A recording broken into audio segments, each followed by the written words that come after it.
میں تو اپنے پروفیشنلز کو ڈاکومنٹیشن کے لیے کہتا ہوں، اور اس سے لوگ بڑا تنگ ہوتے ہیں. 2 چیزوں سے میری بہت تنگ ہوتے ہیں. ایک تو میں کہتا ہوں کہ ڈاکومنٹیشن کریں، آپ دکھا سکیں مجھے 3 مہینے کے بعد بھی کہ 3 مہینے پہلے آپ نے کسی دن کتنے بجے کیا کیا تھا.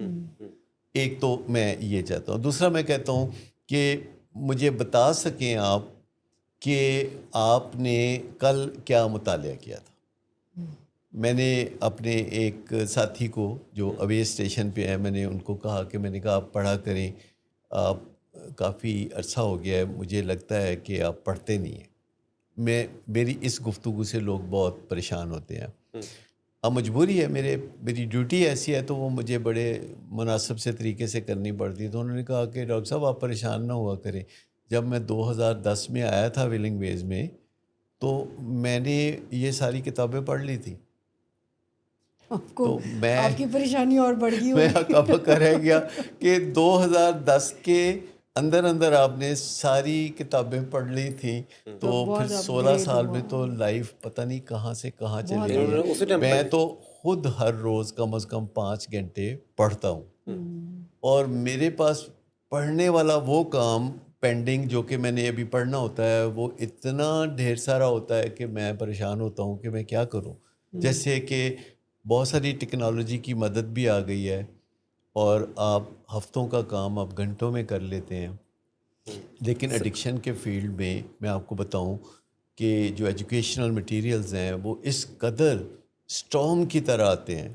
امریکہ میں ہر سال 1000 کتابیں خالی ایڈکشن میڈیسن پہ لکھی جاتی ہیں. سر میں ایک چیز میں سلمان ایڈ کرنا چاہوں گی کہ جیسے ہم نے کمائش کی بات ہم کرتے ہیں، حساب لگانے کی بات کرتے ہیں کہ کیا ہم رائٹ ڈائریکشن میں جا رہے ہیں، تو اس کے انالیسس جو ہیں وہ بہت ضروری ہوتے ہیں. اس کا انالیسس کرنا کہ وہ کیا سٹیپس ہیں جو فیملی. سب سے پہلے تو گفتگو میں کچھ نستعلیق چیز چاہیے کہ میں پوچھتا ہوں کہ سنائیں تو وہ کہتا ہوں میں پڑھ رہے ہیں آپ آج کل کچھ، تو کہتے ہیں ہاں میں پڑھ رہا ہوں. ان باتوں کا کوئی مطلب نہیں ہوتا.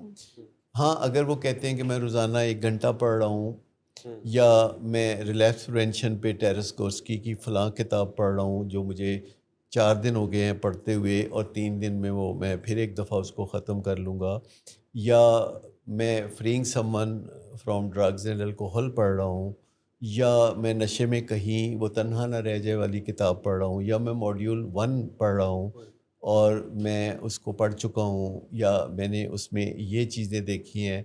اور جب آپ کوئی فلم دیکھ کے آتے ہیں جو بہت اچھی ہوتی ہے تو گھر آ کے تو سارے فیملی والے اس فلم کے بارے میں بات کرتے ہیں کہ نہیں کرتے ہیں نا. جی بالکل. تو مجھے بتائیے کہ اگر ولنگ ویز سے متعلقہ لوگ آپس میں زوم میٹنگ میں ہوں تو وہ ان تمام علوم کے بارے میں باتیں نہیں کریں گے تو کیا کسی فلم کے بارے میں باتیں کریں گے؟ مجھے لگتا ہے کہ جو جیسے پڑھنے کے حوالے سے آپ نے بات کی نا کہ جو لوگ پڑھتے ہیں نا وہ بالکل اتاولے ہوتے ہیں کہ ہم بتائیں کہ ہم یہ پڑھ رہے ہیں. آپ کی ان کی بات چیت میں وہ مثال کے طور پہ اگر کوئی انمول کانسیپٹ کو پڑھتا ہے، انمول ماں کی یا انمول مینیجر کی کتاب اس نے پڑھی ہے، تو آپ کو اس کی بات چیت میں وہ چیز نظر آنا شروع ہو جاتی ہے اور وہ بتانا شروع کرتے ہیں. لیکن اگر آپ کسی سے کہتے ہیں کہ آپ پڑھ رہے ہیں تو کہتے ہیں جی پڑھ رہے ہیں، میں سیکھ رہا ہوں، میں بہت سیکھ رہا ہوں، میں ہر دن تھیراپیوٹک اسکل سیکھ رہا ہوں، تو اس کا کوئی مطلب نہیں ہوتا. آپ بالکل کینڈیڈ اور ٹو دا پوائنٹ بات کرتے ہیں کہ میں یہ پڑھ رہا ہوں، اس سے میں یہ سیکھ رہا ہوں، اتنے دن میں یہ میرا پلان ہے. تو آپ واضح طور پر بتاتے ہیں اگر واقعی میں. دیکھو میں تو یہاں تک پوچھتا ہوں کہ آج کل آپ اپنی ایجوکیشن میں کیا انویسٹ کریں. دیکھیں یا تو وہ ٹائم ہوگا یا پیسہ ہوگا یا کوئی چیز ہوگا. تو دوسرے بندہ جب ہکا بکا رہ جاتا ہے تو پھر ایسے سوال چبھنے لگتے ہیں. تو جو لوگ بھی آتے ہیں ولنگ ویز میں جہاں ایکسپیکٹیشنز بہت ہائی ہیں، ولنگ ویز میں عرصہ دراز سے کچھ لوگ کام کر رہے ہیں جو سپر سٹار ہیں، تو جو نئے لوگ آتے ہیں ان کے لیے کافی کوپ کرنا مشکل ہو جاتا ہے. اور وہ کچھ دن گزارنے کے بعد ولنگ ویز کا جب ٹیگ لگ جاتا ہے ان کے ساتھ